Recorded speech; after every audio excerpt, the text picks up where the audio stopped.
The Walk with the Light, a story of Jesus. The silent beginning, before the crowds gathered and before his name echoed across villages, Jesus lived quietly. He walked the dusty paths of Nazareth, where people knew him not as a teacher or miracle worker, but simply as the carpenter's son. His hands were rough from wood and labor, his clothes plain, his life ordinary in the eyes of the world. Yet inside him lived a stillness unlike any other. He listened more than he spoke. He watched the birds gather food, the farmers sow seeds, the mothers carry children on tired hips. He noticed pain where others passed by. He noticed hope hidden beneath a struggle. From an early age, Jesus understood something many never do, that greatness does not begin with power, but with purpose. When he prayed alone at night, looking up at the stars, he did not ask for glory. He asked for strength, to love deeply, to serve fully, and to walk the path set before him, no matter the cost. The call to the road. When the time came, Jesus left Nazareth. He did not announce his departure. He did not gather followers first. He simply walked toward the river, toward the unknown, toward destiny. At the Jordan, he stood among sinners, the broken and the searching. When John baptized him, the moment passed quietly for many, but not for heaven. Jesus rose from the water, knowing the road ahead would be hard. Love always is. Soon after, he went into the wilderness alone. There, hunger tested his body, silence tested his mind, and temptation tested his heart. He was offered shortcuts, power without sacrifice, glory without suffering. But Jesus chose obedience. He emerged not weakened, but sharpened, ready to teach a world that had forgotten how to love. Calling the unlikely Jesus did not go to palaces or schools of scholars. He walked to the sea. He called fishermen, men with rough hands, loud voices, and ordinary lives. "Follow me," he said, not promising wealth or comfort, but meaning. They followed because something in his voice spoke to something buried in their souls. He called a tax collector hated by his own people. He welcomed women ignored by society. He touched lepers avoided by all. He spoke to children as equals. Jesus did not see people as they were labeled. He saw what they could become, and this frightened those who live by power. Words that changed lives. When Jesus spoke, crowds gathered, not because he entertained, but because he awakened.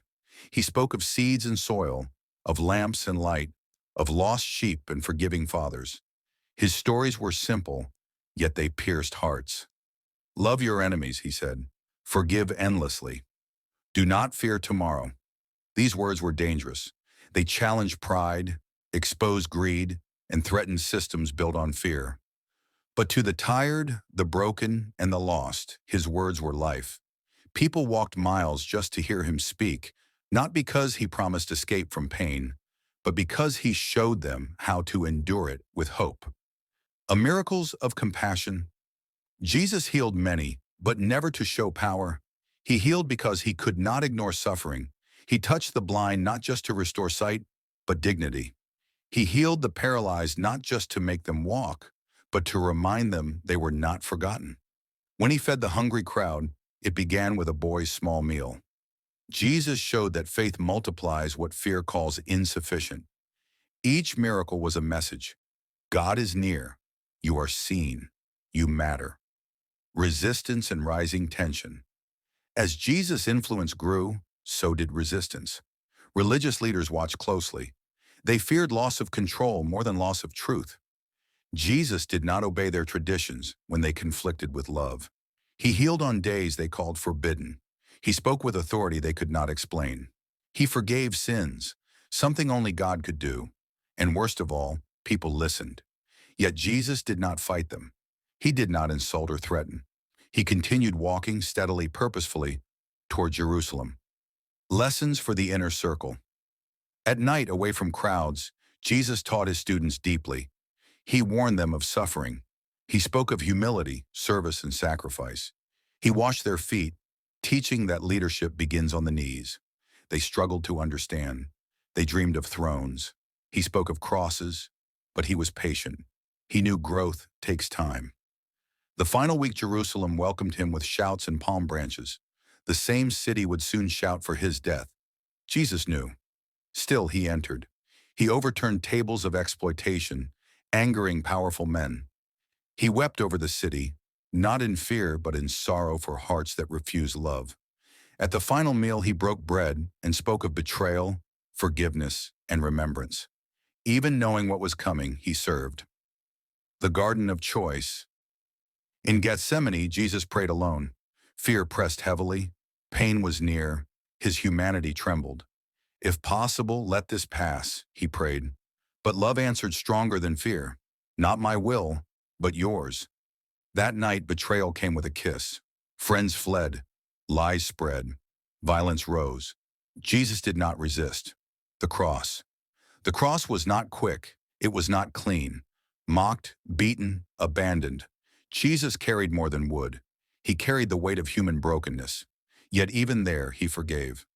Father, forgive them. Darkness covered the land. Hope seemed lost.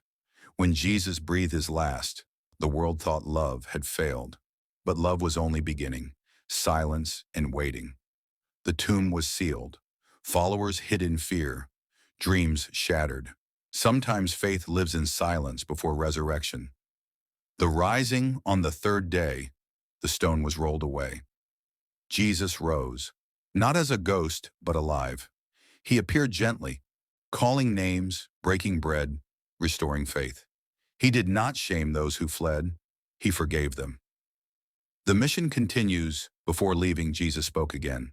Go, love, teach, serve. He did not promise easy roads, but promised presence. I am with you always. And he was. Epilogue. The light still walks. Jesus' story did not end with a tomb or a throne. It lives wherever love overcomes fear, where forgiveness breaks chains, where faith rises after failure. The road he walked still waits for those brave enough to follow. Thanks for watching. If you love Jesus, like and subscribe the channel.